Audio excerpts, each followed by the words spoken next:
You're looking to go to Colombo, are you?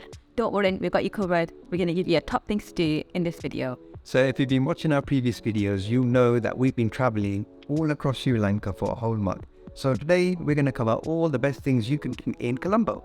Now, Colombo is the capital city of Sri Lanka, often overlooked by tourists who skip this city and head over to the nearby beaches. It was one of the places in Sri Lanka that really took us by surprise. From the amazing street food to the amazing architecture, this city has got one foot in the future with one foot planted in the past. This video is in no particular order, so make sure you stick around to the end because we've got some fantastic things that you can get up to in this amazing city. If you're planning a trip to Sri Lanka, you're probably asking yourself the question, should you visit Colombo? Now, when we were researching our recent trip where we spent a month traveling around the whole of Sri Lanka in a tuk-tuk, more on that later, we found that many itineraries didn't consider Colombo as a stopping point. So, naturally, we decided, let's go and check this place out.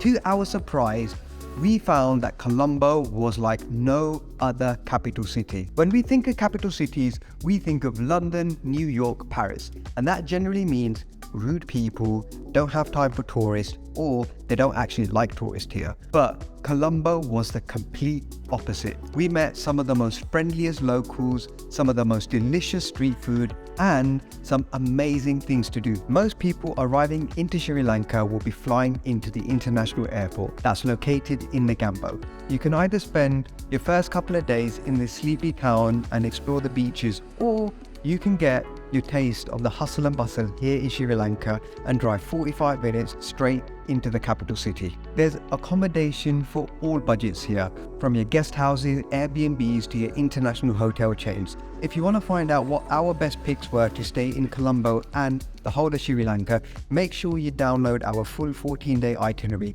There's a link in the description below. Whether you're a culture vulture, a foodie, or someone that likes the finer things in life, Colombo has it all for you.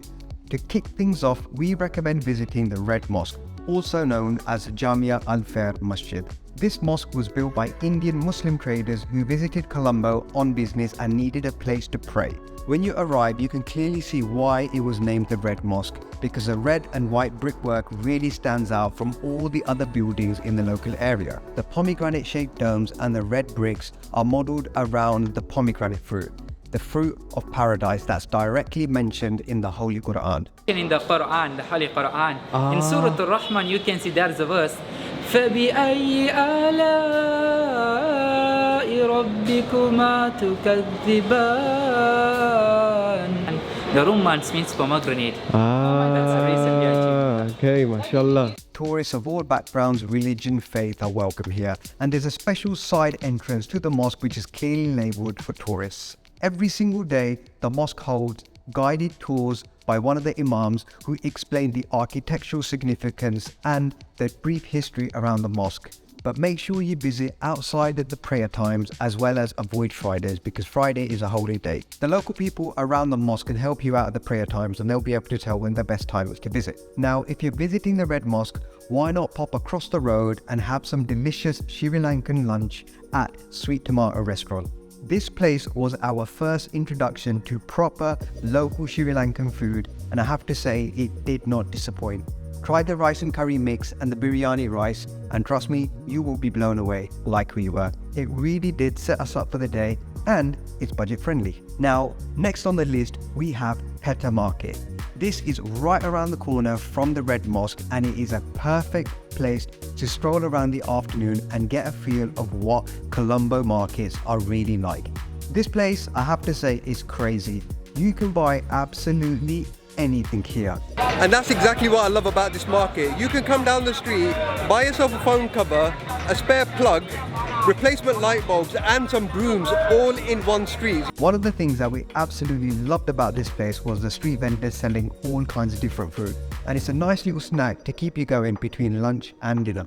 When you're walking around the market, don't be put off by the traffic. You'll see that there are hundreds of other people And somehow the traffic just works. We're now going to head over to the modern area of Colombo, and it is worlds apart to the market areas that we've seen so far.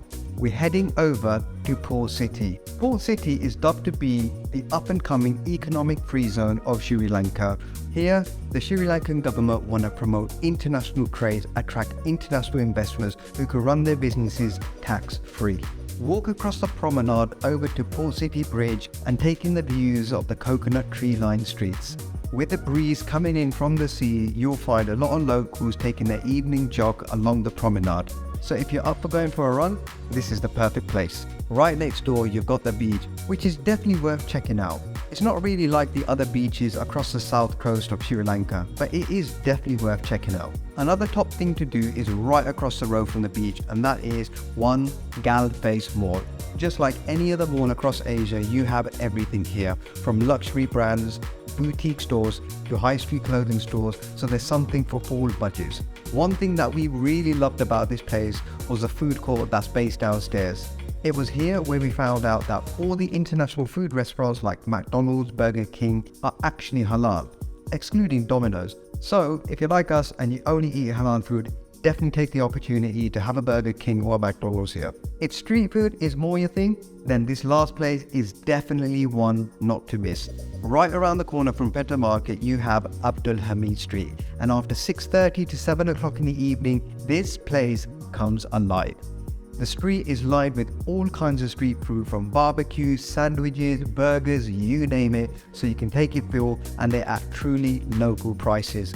We absolutely loved Barbecue Nation, and I have to say, the barbecue here is done to perfection. They really take pride in making sure the chicken is cooked thoroughly, so you have to try this place out. And for you adventurous ones out there, we've got a couple of things for you. Just a few stalls away, you'll hear a guy shouting a one shot. Now, this is something that you cannot miss. If you're feeling a bit adventurous, definitely give this place a try. Be careful though, you might get it all down your legs like me and Nadia. There's all sorts of crazy stuff to try over the street, including smoky bites. So just walk down the street, take it all in, and try loads of different types of street food. You're gonna have an amazing time. Without having a tuk-tuk, I don't think we would have enjoyed Sri Lanka as much as we did. It truly gave us the freedom to go wherever we wanted. You can save 5% off by using code FieldOfVisions at tuktukrental.com. So that is our top things that you can do in the city of Colombo, and I'm sure you agree there's lots to do there. Make sure you check out our Sri Lanka playlist, give us a thumbs up if you like the video, and don't forget to subscribe. But on that note, guys, follow your vision, and we'll see you on the next one. See you on the next one.